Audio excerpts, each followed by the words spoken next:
si acortamos mientras, ¿no es cierto? Esto es una cadena de valor, mientras menos manos estén dentro del proceso productivo, efectivamente más barato va a ser como resultante final. Esa sería una política. Claro. Y la otra, efectivamente, fuertemente educar. Yo creo que el tema de educar, hoy día creo que lo comentamos mientras veíamos la nota, el CERNAC, sin lugar a dudas, es una entidad que está haciendo muy bien su pega. O sea, hoy día está sacando cifras, no le está temblando la mano para sacar montos, para decir tamaño de, ¿no es cierto?, quién es más barato, quién es más caro, cuáles son los sectores y cómo se está comportando el mercado. Yo creo que cuando estamos hablando hoy día, que está tan en boca el tema del lucro, que está casi como hablar del demonio cuando hablamos del lucro, tenemos que fijarnos que efectivamente el crecimiento económico viene efectivamente dado por incentivo, y ese incentivo involucra que nosotros también como consumidores tenemos no solamente el derecho, sino que nuestra obligación es tener un endeudamiento responsable. O sea, ver que efectivamente yo lo pasé muy bien el 18, pero que no se me transforme el buen recuerdo del 18 en la pesadilla hasta los primeros días de diciembre, donde vuelvo a pedir un crédito porque con Navidad. Entonces al final vamos, ¿cuánto es lo que podemos pagar? Efectivamente. Hablábamos de los bancos, hablábamos también del gobierno que está impulsando, ¿no?, una mayor educación frente a la gente que está pidiendo los créditos. Hablemos un poquito del retail, tú que estuviste mucho tiempo también trabajando en el corazón del retail. Muchas veces, claro, porque son los propios capitales del retail lo que se pone en riesgo, ¿no? Arriesgan quizás más o menos, pero de manera independiente a lo que es el sistema bancario. Prestan su plata, al fondo, el banco está prestando plata que no es de ellos. Ahora, ¿hasta qué minuto tiene una responsabilidad, hasta qué lugar, hasta qué punto tiene el retail una responsabilidad también llegar la información necesaria? Porque lo que hablábamos contigo recién es que se produce muchísimo y que una persona hace un bicicleteo, ¿no? Primero pide en la multitienda A 200.000 pesos, después en la B otro 200 y después en la C porque se la acabó. Entonces, claro, y va haciendo un cicleteo económico que al final es nefasto para él y claro, y para la empresa es muy bueno porque al final está pagando intereses. Obviamente, a ver, cosa importante, estos créditos preaprobados son nefastos, la verdad que, no, o sea, en el buen sentido, son mucho más caros que efectivamente verse un crédito de consumo. Si yo me pido un avance en efectivo, las tasas, por ejemplo, son mucho más altas. El gancho es demasiado atractivo, pero exacto, al final... Pero claro, es muy rápido, efectivamente, y la gracia es que efectivamente la gran ventaja que ellos ponen como gancho para la venta de estos productos es la celeridad. Tú en 24 horas tienes la plata en tu bolsillo y seguimos con el tiquití y no hay ningún problema. Pero efectivamente después de eso, si nosotros somos un poco más racionales en la instancia de este vitrineo que tenemos que ser efectivamente responsables. Ojo, el tema...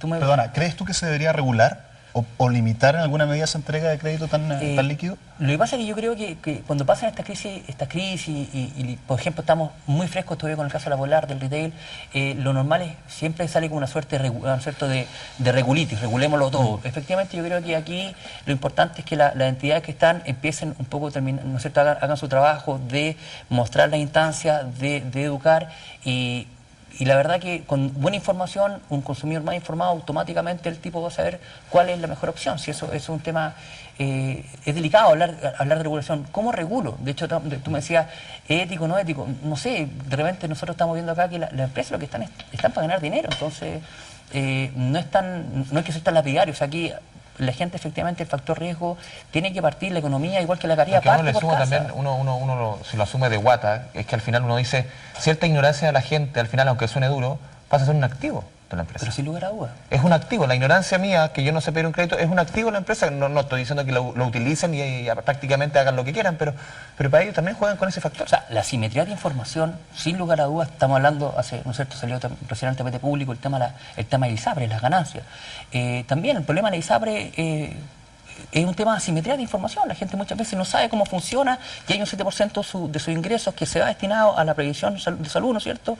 Pero la verdad no sabe cómo se articula, no sabe los dineros, no se trinea, no sabe si efectivamente hay ISAPRE que son más baratas, que son más caras. La verdad que la gente como que simplemente... Vamos a hablar en algunos minutos más sobre la ISAPRE, justamente la rentabilidad que han tenido. Quiero que hablemos un poquito sobre el precio de los buses.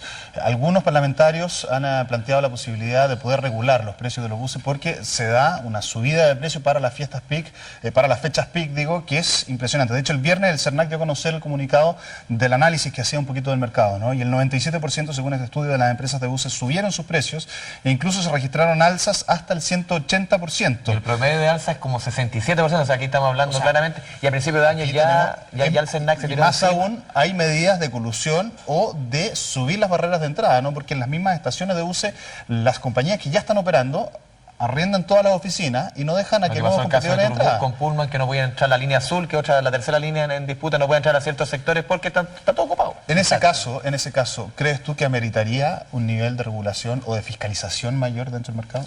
A ver, el fenómeno del alza de los pasajes lo hablamos para Semana Santa, lo hablamos en vacaciones de invierno, lo Para hablamos el el Año 18 y para el Año Nuevo y para las vacaciones. O sea, efectivamente acá lo que gatilla este comportamiento es un tema de oferta y demanda. Obviamente a mayor demanda la gente pierde un poco, ¿no es cierto? La elasticidad del precio se pierde un poco. Pero aquí la gente Sí, que pero la compra oferta igual limitada. o sea, la Exacto, gente, la oferta limitada, sin lugar a O sea, dudas. estás obligado a ir por lo que te está cobrando, en este caso, 180% más caro de y lo aunque que compres es la antes, normal. No, igual te van a cobrar más. aquí no tiene, o sea, no es un tema con participativa tampoco. Efectivamente son las fechas donde de alguna manera dicen los gremios que donde verdaderamente colusión? ganan. Es delicado hablar de una colusión propiamente tal. Yo creo que efectivamente ha sido Una mala costumbre, una mala quizás. costumbre que hoy día se tomó como dogma y hoy día ya, o sea, la cultura es como se hacen las cosas acá y se han hecho siempre acá y sigámoslo haciendo, digamos. Pero yo creo que sería un poco delicado hablar de colusión, porque son palabras demasiado categóricas para la industria, pero sí, efectivamente, yo creo que frente a tu pregunta, yo creo que cualquier elemento que efectivamente aporte a la transparencia, que aporte que efectivamente la gente tenga mayor antecedente para el consumo, sin lugar a duda ayuda. Ojo, si también de alguna manera nosotros regulamos todo, también se desaparecen los incentivos, y los incentivos es un elemento que mueve la economía. Cada uno de nosotros nos movemos diariamente por incentivos, tanto positivos como negativos. Entonces, con mucha regulación, efectivamente los incentivos tienden a ser más bajos y también por ende baja la competitividad, y al bajar la competitividad también baja la productividad. Entonces también son cosas que van demasiado en cadena como para verlos como elementos simplemente muy aislados unos con otros, están todos interrelacionados. Los invito a ver las declaraciones del director del CERNAC a propósito del mercado crediticio, ¿no? Y la entrega de los préstamos de dinero, cuáles son las alternativas y qué es lo que recomienda el CERNAC, tanto en cotizar y también cuáles son las herramientas que son menos convenientes, como el avance en efectivo. Los mensajes del CERNAC es hacer un uso racional del crédito. Primero, desde luego, tratar de gastarse el aguinaldo. Si eso no es posible y hay que acceder al crédito, desde luego, pensar que el crédito es un muy buen instrumento, pero cuando se hace un uso irracional, un uso desmedido del crédito, puede convertirse en un problema. En la deuda, de por sí, todos tenemos deuda. Fíjense que según los cálculos de la Superintendencia de Banco hay 6 millones de personas en Chile que tienen deuda. Pero se transforma en problema cuando es sobreendeudamiento, es decir, cuando gastamos más de lo que ganamos. El avance en efectivo es el instrumento más caro del sistema. En segundo lugar, le sigue en grado de costo las tarjetas de crédito, y en tercer lugar el crédito de consumo. También, junto con eso, el deber que tenemos como consumidores de saber hasta dónde poder endeudarnos, el deber de informarnos como consumidores, lo principal, el deber de las empresas de informar a los consumidores, el deber de entregar información veraz, oportuna, relevante del costo de los créditos. No basta con saber, por ejemplo, cuál es el costo mensual, la cuota del mes, que generalmente uno como consumidor siempre ve solamente esa parte. Hay que ver cuál es el costo total del crédito cuando finalice el periodo del plazo total de la deuda. Saber, por ejemplo, que cuando uno pide un crédito, tiene que devolverlo en capital, o sea, la misma plata que pidió, más los intereses, las comisiones, los seguros y los impuestos. Otra mala noticia para los consumidores esta semana fue la tercera alza consecutiva de las bencinas, se lo informó la ENAP. Subieron el jueves pasado entre 11 y 15 pesos y acumulan una subida de prácticamente 40 pesos en las últimas 3 semanas. Claramente aquí, Alejandro, uno ha tomado en cuenta que las 2 veces que ha entrado este nuevo sistema que estabiliza los precios, las 2 veces que ha entrado por decreto. No ha entrado porque debía entrar. O sea, claramente aquí hay un sistema que está mal elaborado, está funcionando mal. Es difícil, es un tema muy técnico, pero claramente las 2 veces que ha entrado, entra por decreto, porque ya la presión, cuando ya el litro llega a 800 y vemos que el sistema no entra a operar, entra. Sí, la verdad que las bencinas siguen siendo un tema demasiado sensible. La verdad que cuando yo creo que en ese sentido ahí el tema pega fuertemente lo que nosotros denominamos la economía real, el bolsillo directo del consumidor. Y efectivamente, si usted se da cuenta, los principales niveles de descontento y las malas evaluaciones vienen efectivamente cuando la inflación de la economía real, del bolsillo, de los quintiles más bajos de la población es alto. Esto pega directamente, ¿no es cierto?, en los bolsillos. ¿Es una buena herramienta el CIPCO? Yo creo que 100% perfeccionable. La verdad que creo que hay instancias que se pueden perfeccionar.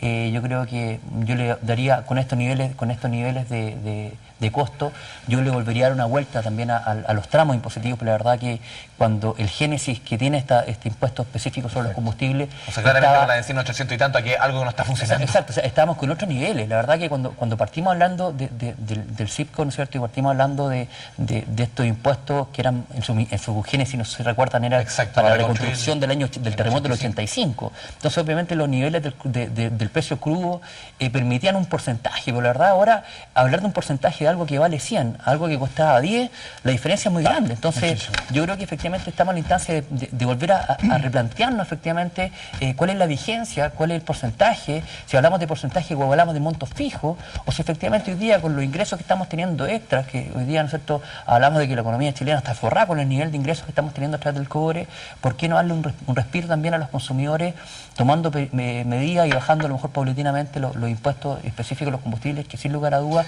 son transversales y le pegan a todos los quintiles de la población y que generan un gran nivel de descontento, y lo cual, como yo le decía, este tema que está absolutamente interrelacionado también genera que haya malestar por los políticos y que haya, ¿no es cierto?, una sensación de la economía que está todo caro. Confianza. Inquietud que está arriba del tapete, vamos a ver si alguien recoge el guante. Vamos a hacer una pequeña pausa y ya estamos de vuelta con otros temas, entre ellos la ISAPRE, que subieron su rentabilidad de manera significativa durante los últimos meses. Ya volvemos.